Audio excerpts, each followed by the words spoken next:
Hi friends, welcome to mummies kitchen. ఈరోజు మీకు tasty and easy tomato soup restaurant స్టైల్లో ఇంట్లోనే ఎలా తయారు చేసుకోవాలో చూపించబోతున్నానండి. వెదర్ చాలా కూల్గా ఉన్నప్పుడు ఇలా వేడివేడిగా ఇంట్లోనే టమాటా సూప్ తయారు చేసుకొని తాగండి, చాలా టేస్టీగా ఉంటుంది. ఈ వీడియో లాస్ట్ వరకు స్కిప్ చేయకుండా చూడండి, మీకు ఈజీగా అర్థమవుతుంది. ఇప్పుడు ఆ తయారీ విధానం ఏంటో ఇక్కడ మనం చూద్దాం.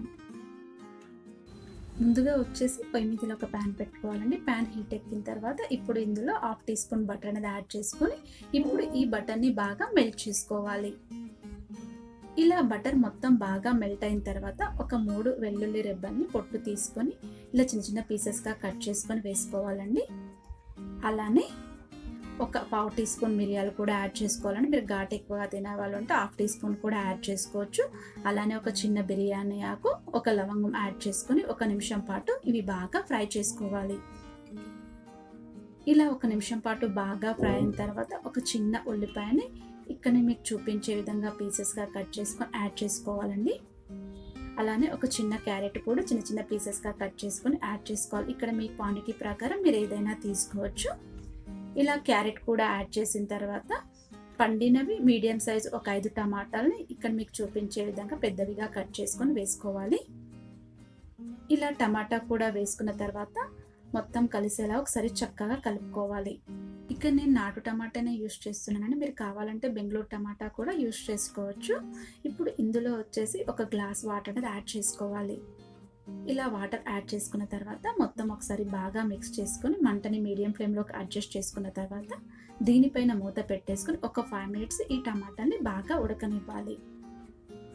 ఒక 5 మినిట్స్ తర్వాత చూడండి ఎలా ఉన్నాయో, మొత్తం నీరు ఇంకిపోయిన అవసరం లేదండి, ఇలా వస్తే సరిపోతుంది. ఇప్పుడు స్టవ్ ఆఫ్ చేసుకొని ఇవి చల్లారి పెట్టుకోవాలి. ఇలా మొత్తం చల్లారిపోయిన తర్వాత ఒక మిక్సీ జార్ తీసుకొని ఇవన్నిటిని అందులోకి ట్రాన్స్ఫర్ చేసుకొని మెత్తగా ఫైన్ పేస్ట్ లాగా చేసుకోవాలి. ఇప్పుడు ఈ మిశ్రమాన్ని మొత్తం ఒక స్టెయినర్ సాయంతో మొత్తం వడగొట్టేసుకోవాలండి. ఇక్కడ మీకు చూపించే విధంగా ప్రాసెస్ అనేది చేసుకోవాలి. ఇక్కడ మనకు స్టెయినర్లో వేసుకున్న తర్వాత కలుపుతూ ఉంటే కిందికి మనకు సూప్ లాగా వస్తుందండి, లిక్విడ్ లాగా. చూసారండి, మొత్తం వడగొట్టుకున్న తర్వాత పిప్పి ఇలా వస్తుంది. ఇప్పుడు ఈ పిప్పిని పడేసుకోవాలి. ఇప్పుడు మనం ఏదైతే చేసి పెట్టుకున్న లిక్విడ్ని పొయ్యి మీద పెట్టేసుకోవాలండి. ఇప్పుడు ఈ ప్యాన్ని మళ్ళీ పొయ్యి మీద పెట్టేసుకోవాలి. ఇప్పుడు ఇందులో వచ్చేసి 1 గ్లాస్ వాటర్ కూడా యాడ్ చేసుకోవాలి. ఇప్పుడు రుచికి ఎంత ఉప్పు పడుతుందో అంత ఉప్పు చూసి వేసుకున్న తర్వాత అలానే ఒక 1/4 టీ స్పూన్ వచ్చేసి మిరియాల పొడి కూడా యాడ్ చేసుకోవాలండి. మనం మొదట్లో వచ్చేసి మిరియాలు కూడా యాడ్ చేసాం కాబట్టి ఇప్పుడు మిరియాల పొడి అనేది చూసి వేసుకోవాలండి. ఇలా మిరియాల పొడి కూడా వేసుకున్న తర్వాత ఫుడ్ కలర్ అనేది యాడ్ చేసుకోవాలి. ఇది మీకు ఆప్షన్ అండి, మీరు కావాలంటే వేసుకోవచ్చు, లేకపోతే స్కిప్ చేయొచ్చు. ఓన్లీ ఇది కలర్ కోసమేనండి. ఇప్పుడు 1 స్పూన్ షుగర్ కూడా యాడ్ చేసుకున్న తర్వాత 1 స్పూన్ వెనిగర్, ఒక 1/2 స్పూన్ వచ్చేసి రెడ్ చిల్లీ సాస్ యాడ్ చేసుకోవాలి. మీ దగ్గర రెడ్ చిల్లీ సాస్ లేకపోతే గ్రీన్ చిల్లీ సాస్ కూడా యాడ్ చేసుకోవచ్చు. ఇలా ఇవి మొత్తం యాడ్ చేసుకున్న తర్వాత ఒకసారి బాగా కలుపుకోవాలి. ఇలా మొత్తం బాగా కలుపుకున్న తర్వాత దీన్ని ఒక 2 మినిట్స్ లో ఫ్లేమ్లో బాగా మరగనివ్వాలి.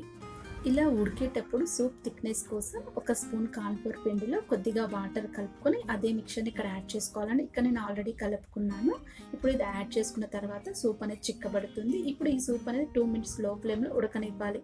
ఈ లోపు వేరొక పొయ్యి మీద నూనెలో బ్రెడ్ క్రమ్స్ అనేది డీప్ ఫ్రై చేసుకోవాలండి. ఇక్కడ మీకు చూపిస్తున్నాను చూడండి, ఇదే విధంగా బ్రెడ్ని క్యూబ్స్ లాగా కట్ చేసుకొని డీప్ ఫ్రై అనేది చేసుకోవాలి. మీడియం ఫ్లేమ్లో పెట్టేసి ఇక్కడ ప్రాసెస్ అనేది చేసుకోవాలండి. ఈ బ్రెడ్ అనేది టమాటా సూప్లకు చాలా టేస్టీగా ఉంటుందండి. చూసారండి, మొత్తం డీప్ ఫ్రై అయిన తర్వాత ఇలా వస్తుంది. ఇలా వస్తే సరిపోతుందండి. ఇప్పుడు వీటిని ప్లేట్లోకి తీసుకొని పక్కన పెట్టేసుకొని సూప్ దగ్గరికి వెళ్దాం. ఇక్కడ సూప్ కూడా రెడీ అయిపోయిందండి. ఇదంతా ఒకసారి బాగా కలుపుకొని పైన తేట అనేది పేరుకుంటుందండి, ఆ తేట అనేది తీసేసేయాలి. దానివల్ల ఏంటంటే సూప్ అనేది నీట్గా వస్తుంది, చాలా టేస్టీగా కూడా ఉంటుంది. ఇలా తేట మొత్తం తీసిన తర్వాత మళ్ళీ ఒకసారి బాగా కలుపుకుంటే మనకి ఇక్కడ వచ్చేసి వేడి వేడి టమాటా సూప్ రెడీ అయిపోయినట్టండి. ఇప్పుడు ఇదంతా ఒక సర్వింగ్ బౌల్లోకి తీసుకుందాం. చూసారు కదా friends, tasty and healthy tomato soup ఇంట్లోనే ఎలా తయారు చేసుకోవాలో. ఇక రెస్టారెంట్ వెళ్ళకుండా ఇంట్లోనే ఇలా ఈజీగా టమాటా సూప్ తయారు చేసుకోండి. మీరు తయారు చేసుకున్న తర్వాత ఎలా వచ్చిందో నాకు కామెంట్ బాక్స్లో చెప్పండి. ఈ వీడియో మీకు నచ్చినట్లయితే లైక్ చేయండి, బాగా నచ్చితే కామెంట్ చేయండి, మీ ఫ్రెండ్స్కి రిలేటివ్ షేర్ చేసి ఇప్పటివరకు ఎవరైనా సబ్స్క్రైబ్ చేయని వాళ్ళంటే సబ్స్క్రైబ్ చేసుకోండి. Have a nice day. Thank you so much friends.